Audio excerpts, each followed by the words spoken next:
Dev Breakdown. You can find it on Roku. Get jiggy with it. Yeah, beautiful.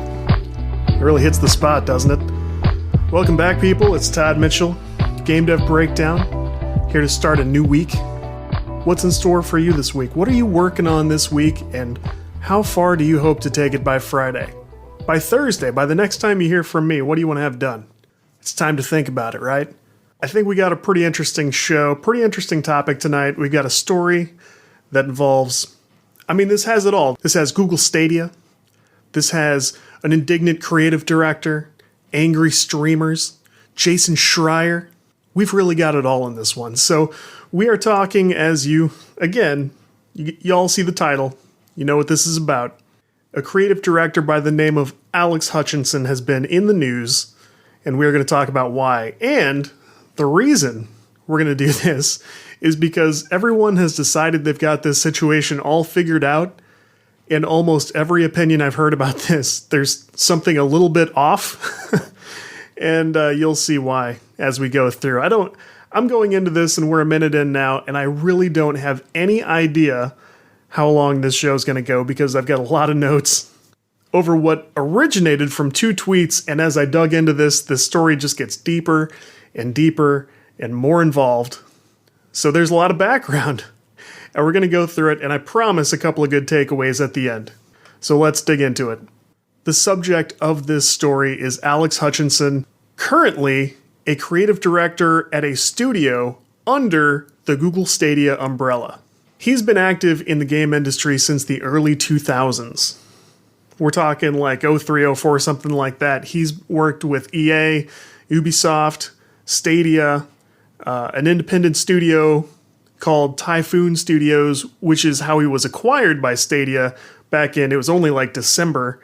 So he's had a chance to work on The Sims, Spore, Assassin's Creed, Far Cry, and studios I'm not even listing here. He's done a lot. So he really is an industry veteran in every sense of the word. So the first time many people heard the name Alex Hutchinson was because he's a little bit of an opinionated chap, and I think he enjoys stirring up just a bit of controversy, and I think that's probably...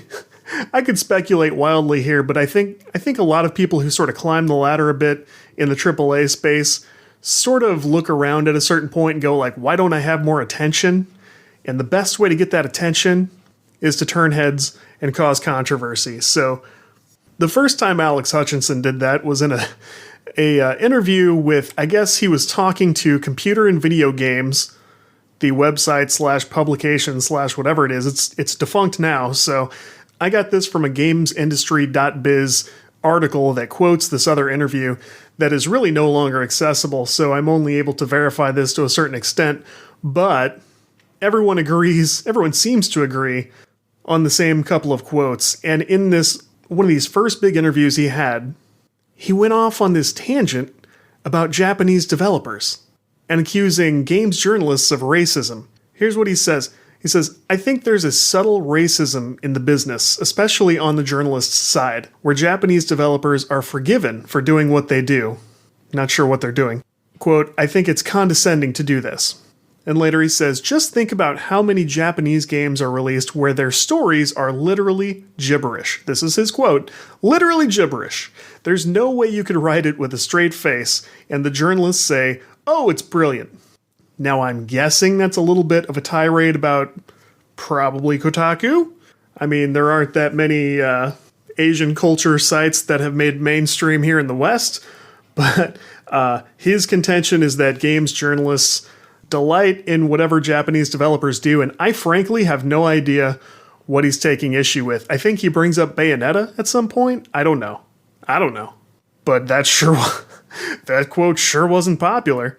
That was the first time he turned heads, and I think at the time, I didn't really even catch this. I didn't notice this happened, and if I saw it at some point, it apparently didn't leave any impression on me.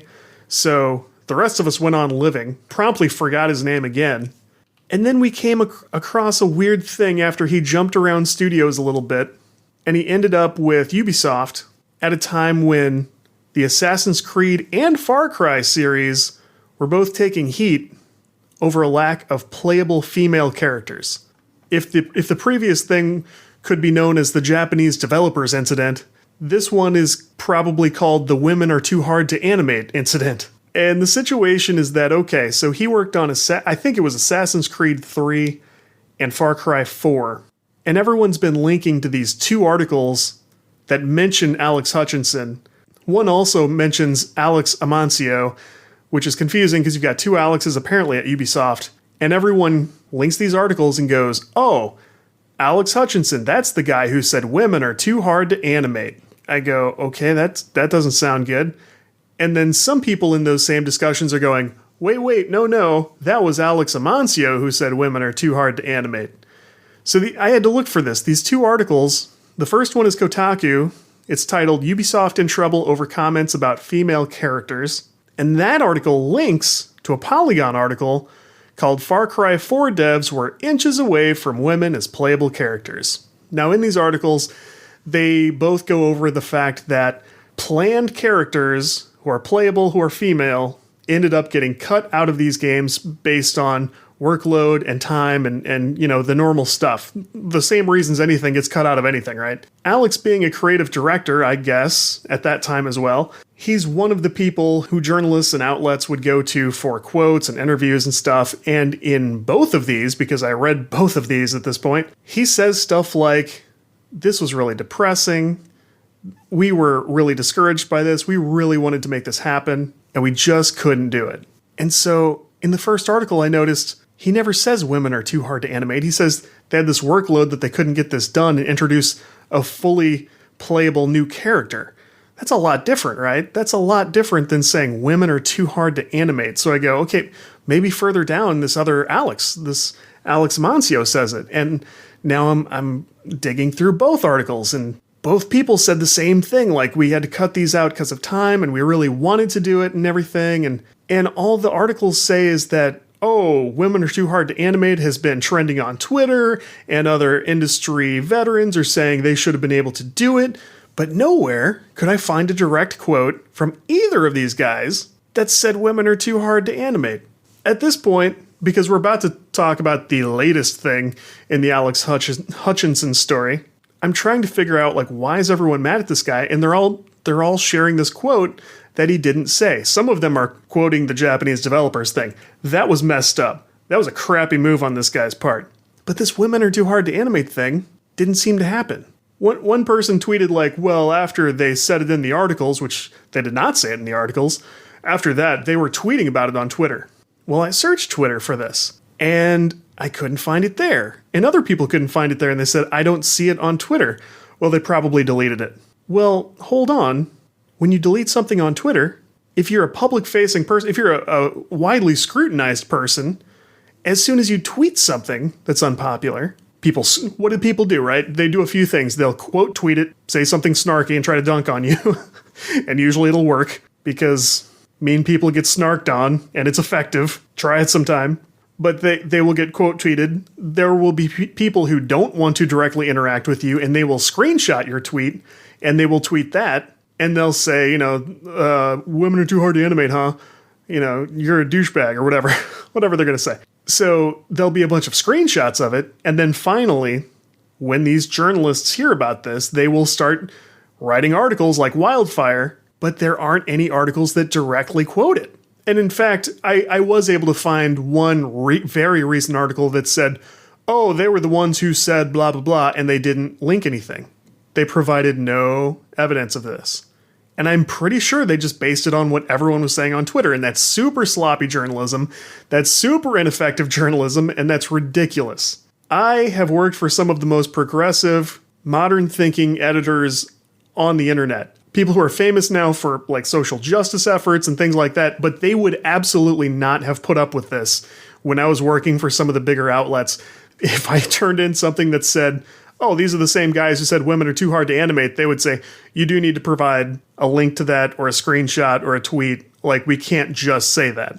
I mean, that's the integrity move. You provide evidence for what you're saying. That's what journalism is. You gather information and you present it to people much the way I'm doing for you now. So the point is, no actual evidence seems to exist of this issue that I'm speaking of now, but it's important to the story because everyone's sort of introducing it into this ongoing discussion about, is this man good or bad? Okay, so by now you're going, what the hell did this guy do that we're digging this far into it? And real quick, that last bit matters because female representation, all kinds of representation in games is important. And if you think that I'm somebody who doesn't believe that, get rid of that idea. When my buddy John was on the show and we were talking about like, we're going to try to do some dev projects of our own, one of the very first conversations we had, I remember this very fondly because I was very impressed by my friend when we had this discussion. He said, before we get too far, I wanted to make sure that like, when we come to this point, I want to make sure we have like a character creation system. I want to make sure all kinds of people can be represented in it. I don't want any little kid or any adult to sit down at this game that I do and find out that they can't make a character who they connect with. I was so impressed by that. I mean, that was him. And I fully agreed. I said, of course, dude, of course. That's fantastic. And I love that. And that's, of course, what we'll do. Representation in games is important because games are a way for people to connect with a story or, a narrative or whatever it is. And it does need to be inclusive, or what's the point? If you want to tell a carefully controlled thing that's only for you and nobody else, right? Put it in your journal and that'll be fine. Nobody will care. But if you're doing something for everyone, let everyone connect with it, I say. My reason for bringing this up is if we want representation in games, when a studio is talking about their efforts towards doing it, it's a fairly new thing. The workload estimates behind something like this are going to be wrong for a while. People are going to misestimate over or under. They're not going to correctly size these work items. They're going to get it wrong. They're going to run out of time. And there shouldn't be a giant backlash toward these studios who are trying to do it because there are a lot of studios who are not, and a lot of publishers who are not pushing that issue. So the ones that are probably need our support and not our criticism, right? They certainly don't need our harassment over it for the next 5-10 years, or you're just going to stop hearing about it. The truth is, neither one of these was the most recent game from Ubisoft in either of these series, and I can't recall hearing about it since then. They had all this backlash, and to me it looks like we did stop hearing about it. They stopped talking about it. I don't think that's a coincidence. So, moving on. What has happened here in the modern day? There's a news story about Twitch streamers because Twitch has done a bunch of DMCA takedowns.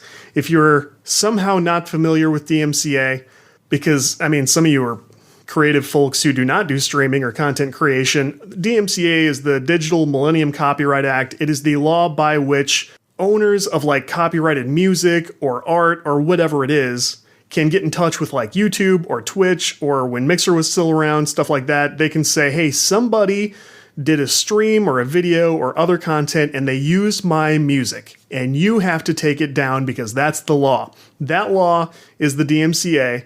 And there's usually a form to fill out or a person to email, and you can get somebody's content pulled down because they used your thing. You have to be the owner of the rights. I've actually done this as a photographer. There was a time when I was taking I was aspiring for professional level photos. I enjoy photography. I don't talk about it much, but I had taken some photos of hobby stuff that I do, like boxing and some of my gear that I use and things. And some douchebag came along and ripped off a bunch of my photos and put them in a YouTube video and started putting ads on it and earning money off that. I DMCA'd that ass. I wasn't sorry about it. I'm still not sorry about it. I would do it again today. It's very simple to talk to somebody and go, I really love this photo. I'd like to use it. Would you allow me to use it? I would have said no. Why do you get to profit off my stuff?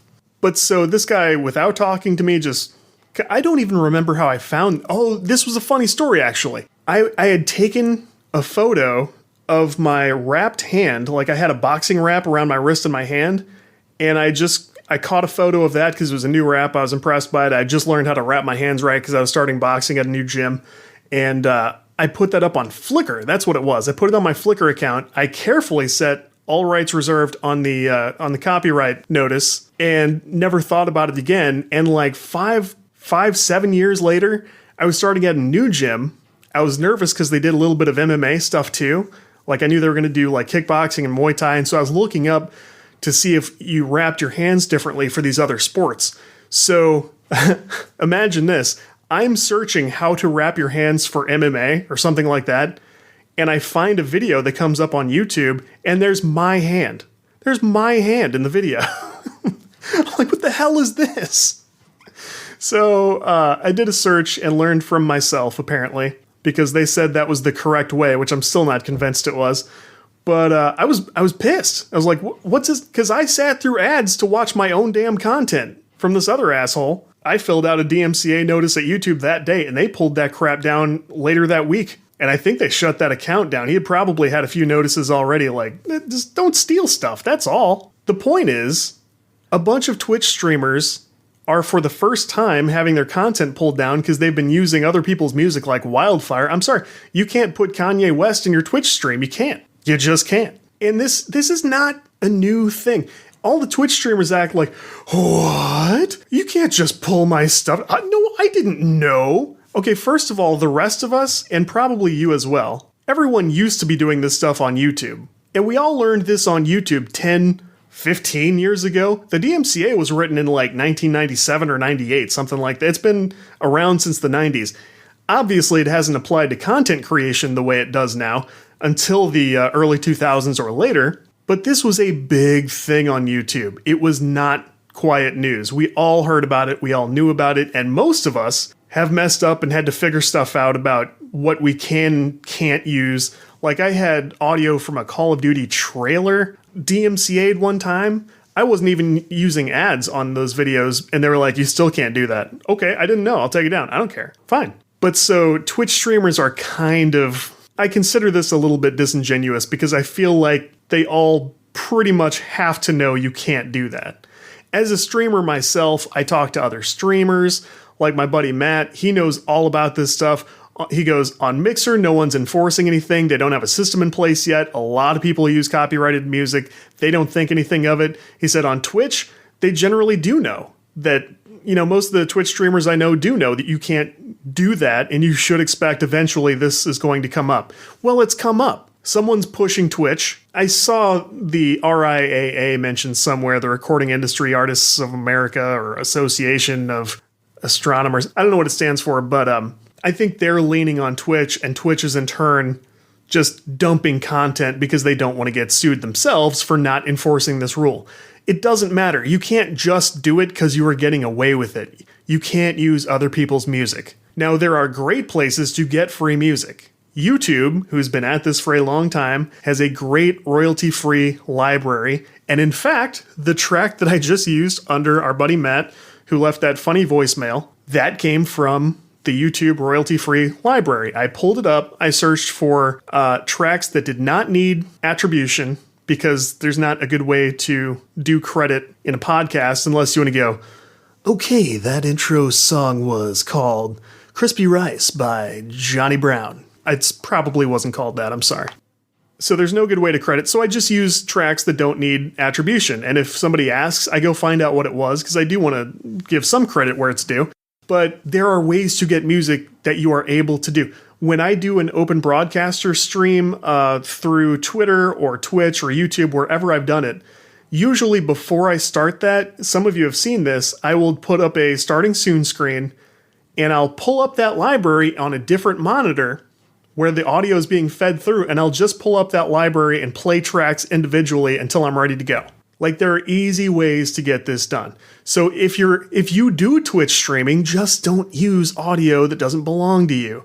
I understand there are outlier situations where somebody like did have permission and got DMCA'd anyway, but those are super, super rare. The vast majority, 99.5% of this is for sure people who are like, I wanted to put up a track by the White Stripes over my Borderlands 3 gameplay. Well, you can't. And if there are licensed songs in the game you're playing, that's also an issue. Now, not everybody knows that, but a real easy way is to go in to the options if you're playing a game and just turn the music off. If you know there's licensed stuff. I don't really hear about any original soundtracks like orchestral arrangements made for the game. I don't think that gets DMCA'd ever anywhere. But if they put in, You know, like EA Sports games, very popular strategy for them is like, here's Blue Side by Rooney, and it's while you're, chipping on the ninth green in Tiger Woods. That can still get you in trouble, and that can still get your audio either muted or your video taken down. Short story is, I don't have a ton of sympathy over these takedowns because everyone's supposed to know better,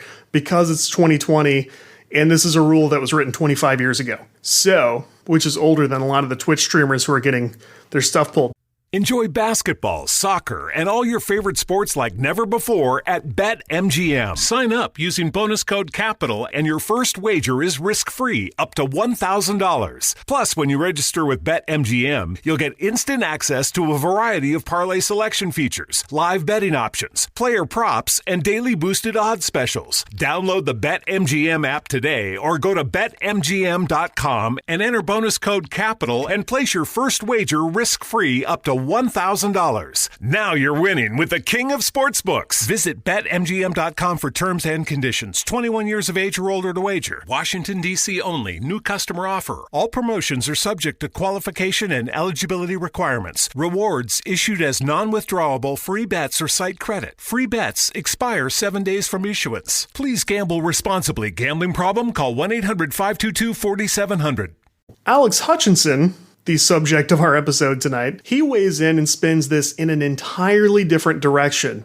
He says on Twitter, streamers worried about getting their content pulled because they used music they didn't pay for should be more worried by the fact that they're streaming games they didn't pay for as well. It's all gone as soon as publishers decide to enforce it. That's weird. So he follows that up with, the real truth is, the streamers should be paying the developers and the publishers of the games they stream. They should be buying a license like any real business and paying for the content they use. Okay, well, you can imagine how Twitter responded to this. Basically, people fell into three camps. There were people who pointed out, this is absurd. This is completely wrong, and here's why. Or they just said, this is wrong, moved on. Second, there were people who pointed out, hey, wait a minute. This is Alex Hutchinson, and Alex Hutchinson equals bad. Now, the two things they pointed to were the Japanese developer incident, and then a bunch of people who went, this is the guy who said women are too hard to animate, which was wrong. He hasn't said that. The weird thing is, like, the ones who were in these threads and corrected people and went, oh, that wasn't him, they went, it was Alex Amancio, who also worked at Ubisoft. He said it. Neither one of those guys said that. I'm still waiting. I put out an open call on Twitter. Anyone can provide evidence and prove me wrong that one of these guys ever said this. I cannot find a scrap of evidence. And I'm pretty sure it's just one of these things where one person said it because it was a super poor summary of what was initially actually said about the workload. Then everyone went, you can't say that. And so everyone shared it, and now it's been floating around for many years. And one of the only things Alex is responding to is when people say that, and he's saying, that's completely wrong, I didn't say that.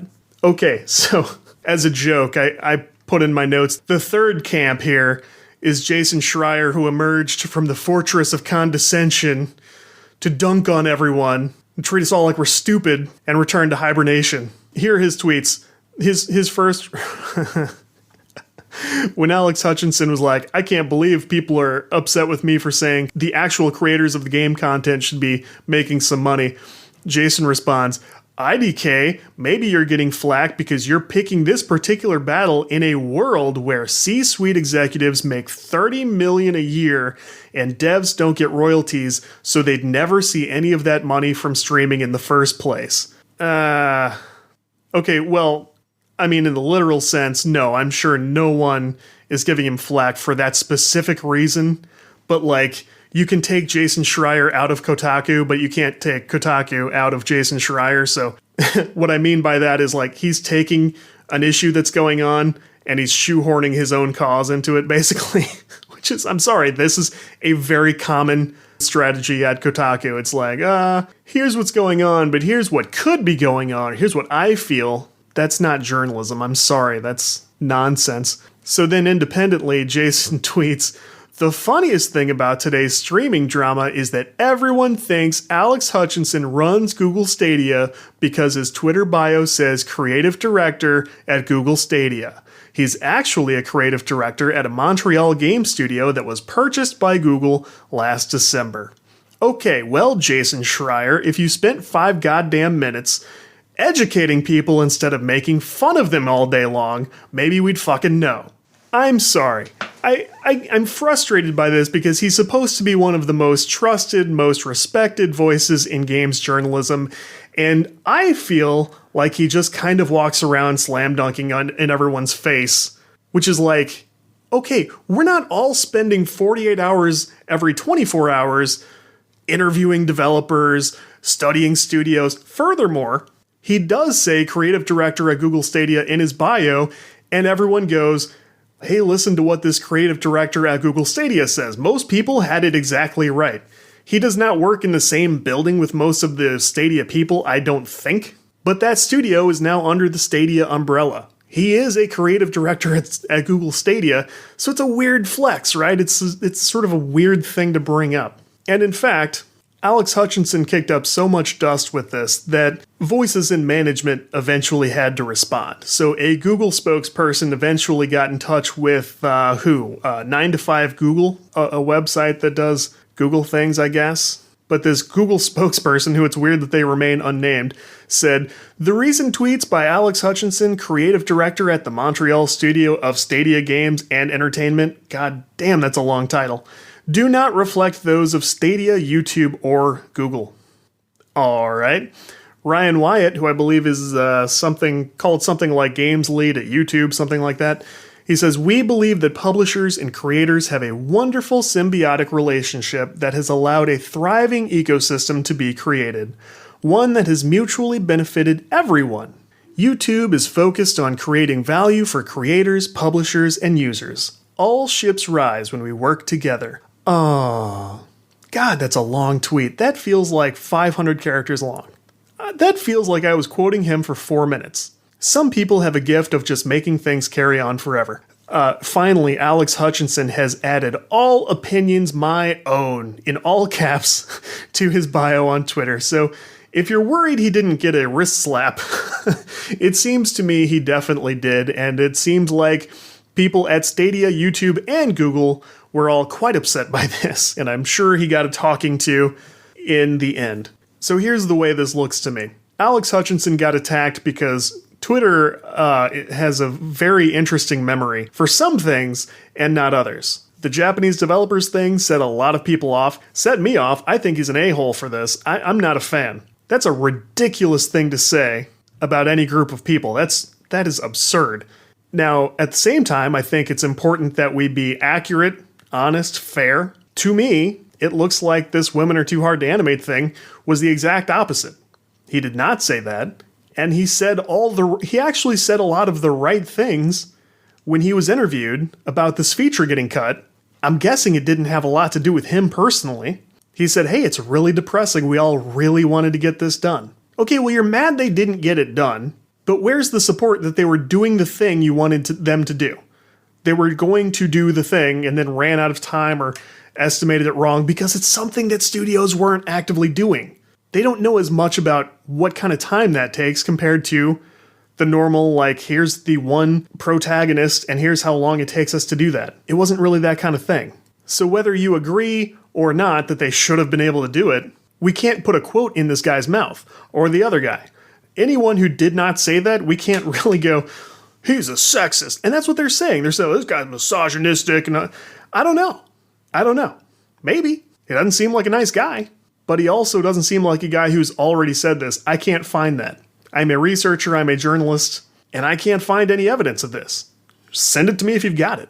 But don't send me the same articles from Kotaku and Polygon that everyone are posting and saying this is where he said it when it's absolutely not on the page. Please don't do that. But let's evaluate the actual claim that streamers are doing something wrong. He didn't say doing something wrong. He's saying doing something that publishers could shut down. Now, the idea that streamers didn't pay for the game is probably wrong. Some studios send a game directly to streamers, and in that situation, I think there's a pretty clear agreement and a pretty clear implication that we're hoping you're going to stream this, so please go ahead. I would say that's pretty explicit permission. So either they didn't pay for it and they got it sent to them in hopes that they would stream, or they did buy it like the rest of us, and they have the same end user license agreement that we all use when we play games. As you know, we don't own our software, we buy licenses to use it.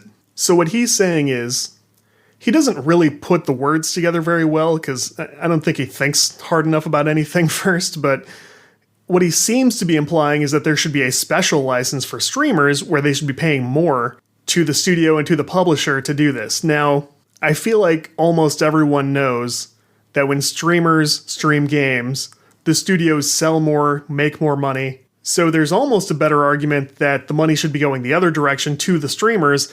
I just feel like that's not a good idea because it raises more ethical issues and a whole new set of problems. I think the current situation works really well in terms of what should be the case. What people are arguing is, on the legal level, are they doing something that should be DMCA'd, or do they have fair use for some reason? There was an article on Gizmodo that was extraordinarily harsh toward Alex Hutchinson. What that writer said was that he's wrong because the act of streaming introduces so many new elements. There's the way the person chooses to play it, there's the commentary, there's the actual event that's happening while the game is being played, that it turns into, quote, transformative creation, which means it should qualify for fair use, which means the DMCA would not apply to it. That's a wild stretch from anyone who's not an attorney. And I think you would need a pretty specialized attorney to determine this. I don't know where this guy's coming from, other than he clearly hates Alex Hutchinson. Because, what is the headline on this article? Let me see. The headline is, Google Stadia employee has a license to stupid and he's not afraid to use it. Has a license to stupid and he's not afraid to use it. That's by Rhett Jones on Gizmodo, filed under copyright. So he carries on and on about this and talks about how streaming is under fair use. Now, if that's true, then it was completely malicious and way out of line when Campo Santo did this to PewDiePie so he couldn't play Firewatch. I don't know if anybody remembers that, but the situation was Firewatch was out, it was all anybody was talking about, and PewDiePie wanted to play it on his stream. Now, PewDiePie, not a good person either. Very unpopular. I believe legitimately racist. He's certainly done things that can be construed that way online. Why did Siri turn on my phone when I said the word racist? That's weird. So what Campo Santo did was they announced, we are filing a DMCA takedown to get our game blocked from PewDiePie's stream. And they said, we will do that with any of our stuff that we see him play. Okay, well I'm not saying it's wrong to do selective enforcement of the DMCA. Like, if you made the content, you should be able to decide where the line is. But if anyone wants to argue that streaming itself is fair use, okay, well then Campo Santo misused this. But because Campo Santo is very popular and progressive and everything, journalists threw a freaking parade about this. You might remember that. Oh, good, stick it to PewDiePie, he's a douchebag. Like, okay, fine. But is it right all the time, or is it wrong all the time? It can't be right some of the time. That's not it. The other thing that introduces some doubt for this fair use argument, Nintendo has been actively doing exactly what Alex Hutchinson is talking about for years on YouTube. If you stream Nintendo games on YouTube, Nintendo either takes a portion of your revenue if you enroll in their special program, or if you don't, if you try to sneak under the radar, as soon as you earn payouts with ad revenue, they will take 100% of it. There are articles about this. They have it hooked up with YouTube. They will sweep in and they will empty that account and they will take the money from those videos and walk. And you will get nothing. And I think your options in that circumstance are accept that or get DMCA'd. So in effect, there is a version of exactly what he's saying already here around us, and it's been happening for over 2 years. Now, I'm not upholding Alex Hutchinson as this martyr who is being attacked for his beliefs. I think he's a bad person, and I think he's doing this strictly to piss off streamers because, I mean, this might be a little bit of wild speculation here, but Alex Hutchinson probably never set out to work for Stadia. That was probably never his plan. I'd be surprised if deep down he felt any differently about it than the rest of us do, that it's floundering, it was ill-conceived, it was poorly executed, and it's probably going to be gone within the next couple of years. So I think he's bitter, I think he's angry at gamers who didn't adopt this, and I think he's lashing out at the people who could have made this successful and chose not to because they didn't like it, they didn't need it, and they didn't care about it. And that's me too. I mean, Stadia has a free version now, and I still think it's a bad deal. I don't need it. What do I need it for? I don't. I think he's lashing out. I think he likes the controversy, he likes the attention, and I don't think he feels like he has enough of it from his game development stuff. Everyone recognizes things are going poorly at Stadia. He probably feels trapped. He probably wakes up angry every day. The truth is, everyone other than him recognizes that streaming is not going anywhere. I think he realizes it too. He just wanted some attention. There are people in the game industry who are like this. Who's another one? Jonathan Blow, who created Braid and The Witness. That guy, total D-bag. He thrives, and it's weird, these guys look a little bit alike. He thrives on resurfacing on Twitter every year or two, completely taking a dump on every indie developer and just flying away like a seagull. You can see it on his account. He does it every time he gets restless or every time he gets bored, or we stop talking about him because we don't actually care that much about what he does. Hey, look at me. You indies are useless. There hasn't been another good indie game since mine. He said stuff like that. There are characters like this in the game industry, and it doesn't have to be this way. It's really weird. So the big takeaway here, developers, creators, now is a great time to find your favorite tweet or your favorite article about this, quote tweet it, and remind streamers that you love them, that you support them, you want them to play your game, they have your permission to play their game. You need to include streamers in your social media presence. Absolutely. Make sure streamers know, and I mean small streamers, big streamers, make sure they know that you recognize they are part of your formula. And if you don't believe they are, I'm here to tell you they are. They can make or break you. When your game launches, you need to make damn sure that it's on Twitch on as many channels as possible. For sure. The idea that they would pay you, don't hold your breath. They don't need you. They don't need your game. You are lucky if they choose to connect you with their audience in that way. And even if it's a small audience, those are units shipped. You need to appreciate their audience, you need to appreciate them, and make sure they know that you know. So so you are now up to speed on, and in fact, if you've listened to this and considered the sort of background pieces I've brought into play, you probably are more up to speed than most of the people discussing this, just blindly going, yeah, I heard he said women are too hard to animate. What a jerk. Come on. I believe in holding bad people accountable for their actions, but it's important that we don't heap extra crap on them or our argument is invalid. Our argument is useless, and when we have something real to say, that stuff tends to catch up with you, and they go, you were the guy who kept saying that he said women are too hard to animate. Now I don't know if I can believe you. Maintain your integrity. Argue with integrity, discuss with integrity, and you'll be respected in your circle of influence. It's good for you. If you enjoy the Game Dev Breakdown podcast, I would love if you would subscribe on the platform of your choice. I don't care where. Drop a rating or a review, hit the follow button over on Spotify, and there are very detailed show notes at CodeWritePlay.com, which is my website, and we also have a Discord server. Again, CodeWritePlay is what you search for there, or find the link on the website. Several people have joined the Discord server since I've started bringing it up again, so feel free to join us. We got places to promote your work, find collaborators, talk about your streaming and your content. I get streamers, man. I love it. I love when streamers come by and drop their notices. I'm going online, playing Rocket League. Awesome. I've got a special place for you to talk about that. You can follow us on Facebook if you're on Facebook. Again, no one likes Facebook, but we could make the best of it together. That would be fine. So anyway, CodeWrite Play is on Twitter. Game Dev Pod is the official Twitter for the Game Dev Breakdown podcast, and I am on Twitter at Mechatodzilla, 1D, 2 Ls. I love hearing from anybody about anything you think about the show. That is fine by me. We'll talk about it. Send me articles, topics, questions. We can talk about it. That's why I got into this. I love talking to you all. And if I don't hear from you first, I will catch you later this week. So work hard, make me proud, and I will catch you later. You better leave that 5-star